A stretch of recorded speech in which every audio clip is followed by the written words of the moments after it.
మనమందరం కూడా ప్రాణశక్తి మనలో ఎక్కువ ప్రవహిస్తే మన యొక్క నిద్రావస్థలు అనేటివి కొంచెం తగ్గిపోతూ ఉంటాయి. కావున ఇప్పుడు ఒక 3 మార్లు ఓంకారాన్ని పలుకుదాం. నాతో పాటు అనండి డైరెక్ట్గా. ఓంకారాన్ని పలకడం అంటే ఓం అని ఊదేయడం కాదు. ఓం అనేది విశుద్ధ చక్రం యాక్టివేట్ కావాలి. అప్పుడే కానీ లోపల నాడు 72 నాడు శుద్ధి కావాలి. ఓ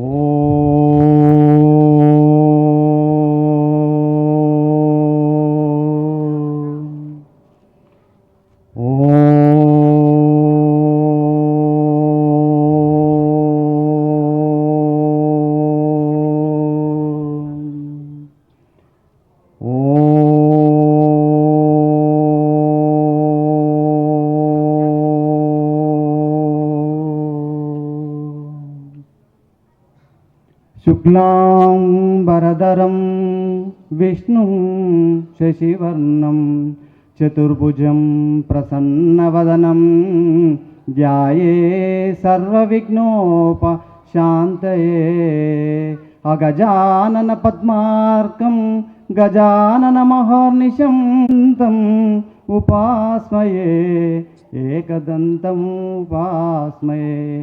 మన్నాదా శ్రీ జగన్నాథ మద్గురు శ్రీ జగద్గురు మమ ఆత్మా సర్వభూతాత్మ తస్మై శ్రీ గురవే నమః. తస్మై శ్రీ గురవే నమః. ఈరోజు వాసిన నన్ను సద్గురు సురేశ్వరాన్ని ఇక్కడ ఆహ్వానించినటువంటి ఆర్ఎస్ఎస్ కార్యం ఎన్నో హిందూ పండగ వాతావరణాలు ఎన్నో జరగాలి, తెలంగాణలో దేశవ్యాప్తంగా జరగాలని ఆకాంక్షిస్తూ కోరుకుంటూ నా గురుదేవుని ప్రార్థిస్తున్నాను. మనమంతా ఇక్కడ హిందూ సమ్మేళనం, గడప లోపల కులము గడప దాటితే హిందువులం. మరి హిందువులం అనేది మనది, హిందూ అనేది సనాతన ధర్మమే. ఈ సనాతన ధర్మము మరి ఆ ధర్మం అన్నీ చెప్తున్నారు, మనం అన్ని యూట్యూబ్లలో అన్నీ వింటున్నాం. సనాతన ధర్మం అంటే అహింసో పరమో ధర్మ అని చెప్తున్నారు. ధర్మో రక్షితి రక్షిత అన్నాడు. ప్రాణిని ప్రాణిగా చూడడమే ధర్మం అంటున్నారు. ఇప్పుడు జీవులను ప్రాణిగా చూడట్లేదు, మనుషులను కూడా మనుషులుగా చూడట్లేదు ఇప్పుడున్న ఈ కలి ప్రభావితంలో, ఈ యుగంలో. అంటే మన ఈ 5125 శాలివాకన శకం అంటే 2025 ఈ సంవత్సరంలోనే ఇంత ఉంటే మన కలియుగము 3 లక్షల సంవత్సరాలు జరగాలి. మరి ఎలా జరుగుతుంది? ఇప్పుడు ఉన్నది చూస్తుంటే మన హిందువులపైనే ప్రతికూల శక్తులన్నీ హిందువుమైనే పడుతున్నాయి, హిందూ సనాతన ధర్మం మీదనే పడుతున్నాయి. మరి అప్పుడు మనము ఎలా తేజవంతులం కావాలి? ఆ ధర్మాన్ని మనం ఎలా ప్రతిఘటించాలి? ఎలా పోరాడాలి? ఎలా సంఘటితం కావాలి? ఎలా ఐక్యతం కావాలి? ఆ ధర్మాన్ని ఎలా నిలపాలి మనం? ఇప్పుడు మనం ఉన్న పరిస్థితులు మనందరికీ తెలుసు. మనం ఏ పరిస్థితిలో ఉన్నామో ప్రతి ఒక్కరికి తెలుసు. ఇక్కడ కొత్తగా తెలియాల్సింది ఏం లేదు. కానీ మనం కావాల్సింది ఒకటి, ధర్మానికి మనం కట్టుబడి ఉండాలి. అంటే ఎక్కడ అధర్మం ఉంటుందో దాన్ని మొత్తము వేర్లతో తీసేయాలి. అది ఎవరితోనవుతుంది? మన హిందూ సనాతన ధర్మంలోనే ఉన్నది. సనాతన ధర్మం అంటే దైవాన్ని ప్రత్యక్షంగా చూడడం, మన ఆత్మలో నిలుపుకోవడమే. నేను ఇక్కడికి వచ్చింది మా ప్రసంగం ఏదో చెప్పి అన్నీ మీకు తెలిసినాయి, నేను ఏదో చెప్పడానికి రాలేదు. మీలో ఉన్నటువంటి ఆత్మ శక్తిని నింపడం కోసం, నా తపశక్తిని మీకు కొంచెం ఇవ్వడానికి. నేను రాసిన కాలజ్ఞానాన్ని నేను యూట్యూబ్లో పెడితే నేను ఎంతో ఫేమ్ అయ్యేవాడిని. అది నాకు ఇష్టం లేదు.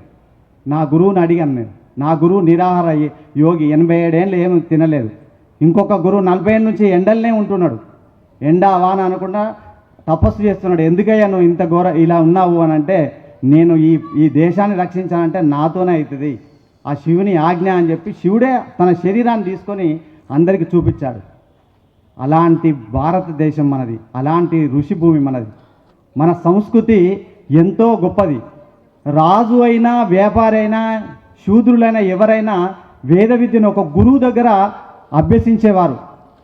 కానీ ఇప్పుడు మన చదువులు బ్రిటిష్ వారు అందించినటువంటి ఇంగ్లీష్ చదువులు, అందులో ఇంగ్లీషు అంటే అందులో ఇహపర సుఖములు ఏమి లేవు. అదే వేద విద్య కానీ సంస్కృతి కానీ మనలో ఉన్నటువంటి నాడులన్నీ ఉత్తేజమయ్యి ఒక శక్తిని, హైందవ శక్తిని, ఒక దైవ శక్తిని నిలిపే ఉన్నది. మన పరమాత్మ ఎక్కడున్నాడు అంటే మన ఆత్మలోనో ఇచ్చి మన ఆత్మలోనో స్థిరమై ఉన్నాడు. ఆ ఆత్మను మనము శక్తిని పొందాలి, ఆత్మశక్తిని పొందాలి. ఒక గురువు దగ్గర, ఒక కారణ గురువు, ఒక నిష్ఠ గురువు దగ్గర, ఒక సద్గురు దగ్గర ఉపాసన చేస్తే కానీ ఆ శక్తి మనకు రాదు. మనము మనది ఏంటిది? కులము కాదు, మతం కాదు, మనది ధర్మ. సనాతన ధర్మం అంటేనే మనము హింస చేయనేటువంటి మన మతం, మన ధర్మమే ఒక ప్రాణిగా చూసే ధర్మం. మరి మన ఈ ధర్మం ఈ మాత్రమైనా నిలిచిందంటే ఎందరో పోరాడారు. ఝాన్సీ లక్ష్మీబాయి కావచ్చు, రాణా ప్రతాప్ సింగ్ కావచ్చు, మన భగత్ సింగ్ కావచ్చు, ఎందరో మనకు శివాజీ గురించి అంటే మనం ఇప్పుడు సినిమాలు ఆయన చరిత్రను చదువుకున్నాం. మనం అలాంటి చరిత్రలు చదువుకోవాల్సింది వేరే ఎన్నో మతాలే చదువుకున్నాం మనం. ఇప్పుడు ఉన్న వాళ్ళు నా ఏజ్ వాళ్ళు 50 లోపు మొత్తం అంతా వేరే సంస్కృతే చదువుకున్నాం మనం. అతను ఇట్లా ఆ బాబరు, ముల్లా ఇవన్నీ మనం దాడి చేసినే చదువుకున్నాం మనం. కానీ మన సంస్కృతిని, మన వేద విద్యలను, మన గురువులు చెప్పినటువంటి పరమాత్మను చూసినటువంటి విధానాన్ని మనం అవలంబించలేకపోతున్నాం.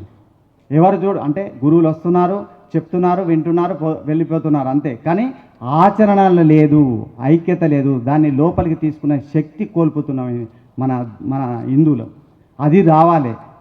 ఇప్పుడు నేను ఈ ధర్మాన్ని చెప్పడానికి ఏంటంటే మనం సంఘటితం కావాలి, ఐక్యత కావడానికి ఎన్నో మాటలు చెప్పుకోవచ్చు. అది స్వామీజీ చాలా బాగా మాట్లాడు. అవి నాకు రావు మాటలు. నాకు ఒకటే తపశక్తి తెలుసు. దేశాన్ని నా గురువు చెప్పింది ఒకటే, మన సంకల్పం గొప్పది.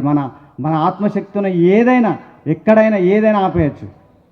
ఆ గురువులు ఆపడంతోనే యుద్ధాలు ఇంకా మన భారతదేశానికి ఇంకా వ్యాపించలేదు.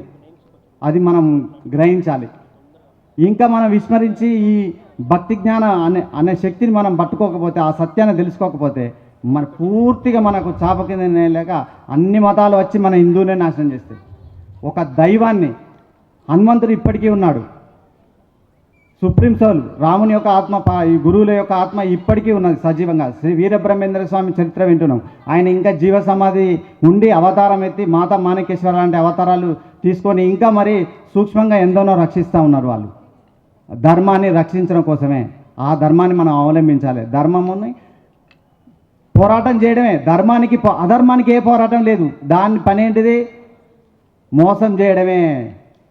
ఎప్పుడు ఎట్లా అది వ్యాఘ్రంలాగా చూస్తూ ఉంటుంది. పొంచి చూసి ఎవరు లేని సమయంలో మనము ఆదమర్చి ఉన్నామే, మనకు వచ్చేవారు చూసేది లే అని, పక్కవాడే కదా అని అవి మనం వదిలేయాలి. మనలో ఉన్నటువంటి కొన్ని ఉన్నాయి లోపాలు. ఆ లోపాలు ప్రతి ఒక్కరు తెలుసు. నాతో చెప్పడం నాకు ఇష్టం లేదు. ఆ లోపాలు ఏందో తెలుసు. ఆ పక్కవాడే, ఈర్చిపడే, అవన్నీ వదిలేయాలి మనం. ప్రస్తుతము మనకి ఏమి జరుగుతున్నది, మనకు యూట్యూబ్లో, టీవీలో వస్తున్న మెసేజ్, పేపర్లో ప్రతిదీ మన ముందుంది. దాన్ని మనం విస్మరిస్తున్నాం. ఎంతసేపు సెల్లులో చూస్తున్నాం. కానీ ఆ సెల్లులో ఉన్నటువంటి విషయాన్ని గ్రహించి అక్కడ ఒక సంఘటన జరిగింది, అది మన ఇంట్లో ఎందుకు జరగలేదు, అదే మనది అని చెప్పి మనం అందరం ఐక్యత పోరాడపోతే అది మన ఇంటి వరకు కూడా వస్తుంది. అప్పుడు మనం ఏమీ చేయలేము. ఏ గురువు ఏం చేయలేదు, ఏ చట్టం ఏం చేయలేదు, ఏ వ్యవస్థ ఏం చేయలేదు. కావున మనమంతా కూడా ధర్మో రక్షిత అన్న అంటే ధర్మం అంటే ఏంటిది? మనని మనం రక్షించుకోవడం. మనం ఎవరు అన్యాయం చేయము. కానీ వేరే వందలు మన మీద పడుతున్నాయి కదా. ఇప్పుడు మనం ఏం చేయాలి? మరి ఏ గురువుని ప్రార్థం, ఎన్ని గుళ్ళు తిరుగుదాం, మరి ఎవరిని అడుగుదాం? మన దగ్గర దైవశక్తి ఉంటేనే, ధర్మశక్తి ఉంటేనే మనం పోరాడగలుగుతాం. మనలోనే ఒక శక్తి ఉంది. మనలోనే ఒక శక్తి ఆవిర్భవిస్తుంది. ఈ నల్గొండలో ఒక శక్తి ఆవిర్భవిస్తుంది మనలో నుంచే. ఆయన పోరాటం చేస్తాడు శివాజీ లాగా, ఇంకా మన రాణా ప్రతాప్ లాగా ఇంకా పోరాడతాడు. మరి మనం సపోర్ట్ చేయాలి కదా. ఇప్పుడు మనం మొత్తం హిందూ సమ్మేళనం అనేది పండుగ వాతావరణం అవుతుంది. అంటే పబ్లిక్ చూడడానికే చేస్తున్నాం. కానీ మన లోపల సంఘటితం రావాలి. ఒక సమ్మేళనం, హిందూ ఐక్యతను పోవాలంటే 1,00,000 మంది రావాలి. ఎక్కడో 1,00,000 మంది కాదు, ప్రతి గల్లీగా, ప్రతి ఇంటి నుంచి కదిలేవారు. ప్రతి ఒక్కరు కూడా ధర్మానికి ప్రతి ఇంట్లో ఒకరు తయారు కావాలి దైవశక్తిగా.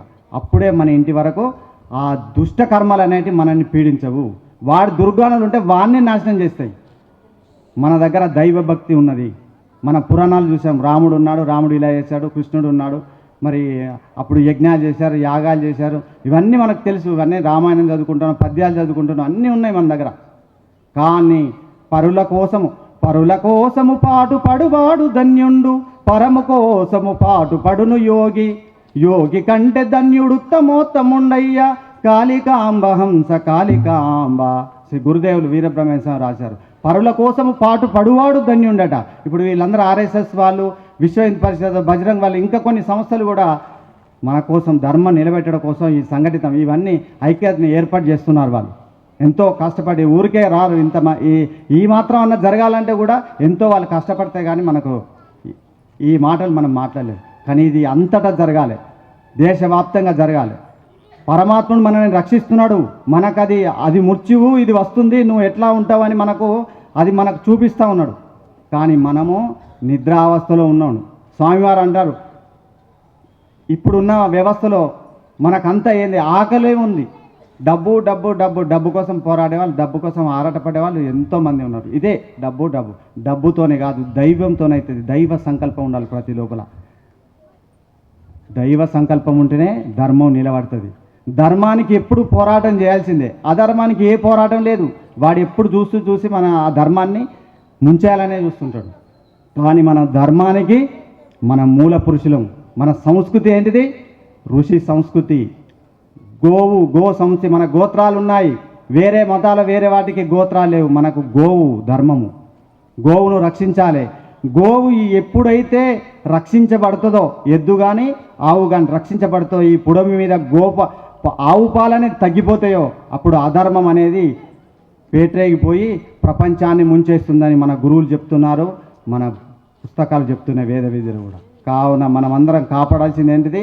ఇప్పుడు ఉన్నది ఏంటిది? కలియుగంలో ధర్మం ఒకటే పాదంలో ఉన్నది, అధర్మము 3 పాళ్ళు ఉన్నది. మరి ఈ 3 పాళ్ళు ఏంటిది? మరి ఈ 3ను మనం ఎట్లా ఇంప్లిమెంట్ చేయాలి? మనం అందరం సంఘటితమై ఐక్యతో పోరాడితే కానీ ఆ ఒక్క పాదం కాస్త 3 పాదాలుగా ప్రకాశం అవుతుంది. అదే దైవ బలంతోనే అవుతుంది. దైవముని మనం ఎక్కువ నమ్ముతాం. అదే మనల్ని వేరే వాళ్ళు చేసినా కానీ వాళ్ళది రావణాసురుని పరిస్థితి ఏమైంది? ఎంతో తపస్సు, శివుని ప్రత్యయం చేశాను, కానీ వాళ్ళ రక్తంలో ఏమున్నది? రాక్షసత్వం ఉన్నది.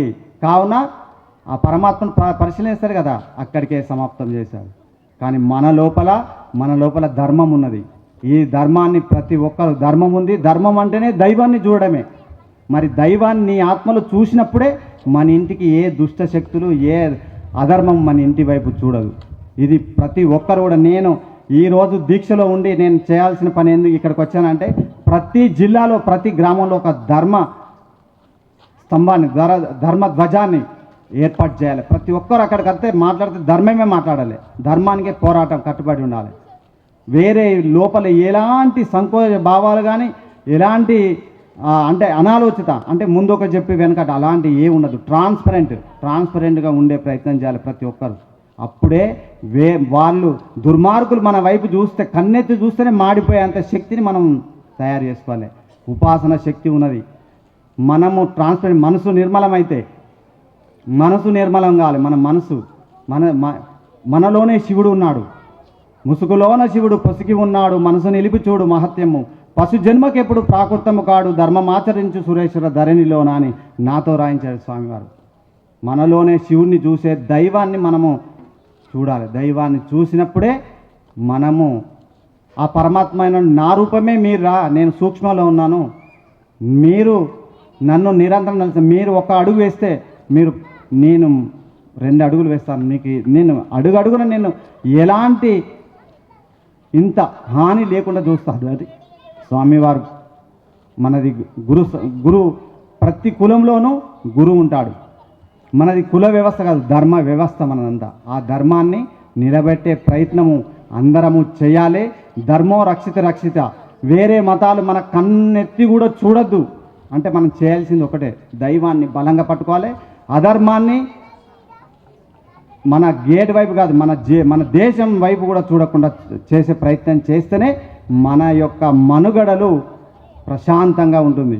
ఇప్పుడు తిన్నామా పడుకున్నామా తెల్లారిందనే ఇప్పుడు జరుగుతున్నది. కానీ అది చాప కింద నీరులా వచ్చి ఎన్నో జీవితాలు ఖరాబు చేస్తున్నది. అది మనకు తెలిసినదే. మనం చూస్తున్నాము, కన్నపరిచి చూస్తున్నాం, మన వరకు చూసేది అది మన ఇంట్లోనే జరిగిందని మరి రెండోసారి కూడా నేను ఈ వాక్యాన్ని మీకు చెప్పడం జరుగుతుంది. మనం ఆత్మజ్ఞానాన్ని పొందినప్పుడే అధర్మం అనేది ఎట్లా ఉన్నదని తెలుస్తుంది. దైవాన్ని విశ్వాసంతో పరిపూర్ణంగా నమ్మినప్పుడే బయట దుర్మార్గం అనేది ఎలా ఉన్నది, దాన్ని ఎలా మనం బయటికి పంపాలనేది ఆలోచన వస్తుంది. అంటే ప్రతి ఒక్కరికి విజ్ఞానం అనేది వినాశనమే, కానీ జ్ఞానం అనేది కొత్త వస్తువును, కొత్త ప్రపంచాన్ని తయారు చేస్తుంది. ప్రతి ఒక్కరిలో జ్ఞానం రావాలి, అది గురువుతోనే అవుతుంది. ఆ గురువు వల్ల మీరు స్వీకరించి ప్రతి ఒక్కరు కూడా మీరు సంఘటితమైన ఐక్యతతో ఆ ధర్మ ధ్వజానికి మీరు పోరాటాలని, కంకణం కట్టుకోవాలని కోరుకుంటూ ఈ అవకాశం ఇచ్చినటువంటి హిందూ సమ్మేళనం వారి ఆర్ఎస్ఎస్ వారికి కృతజ్ఞత అభినందనలు తెలియజేస్తూ మరి నేను శాంతి, స్వస్తి, హరి ఓం, జై గురుదేవ్, జై శ్రీరామ్, జై సీతారాం, జై సీతారాం, పవనసుత హనుమానికి, పవనసుత హనుమానికి, వీర శివాజీకి, భారత్ మాతాకి, గో మాతాకి, జై శ్రీరామ్, స్వస్తి.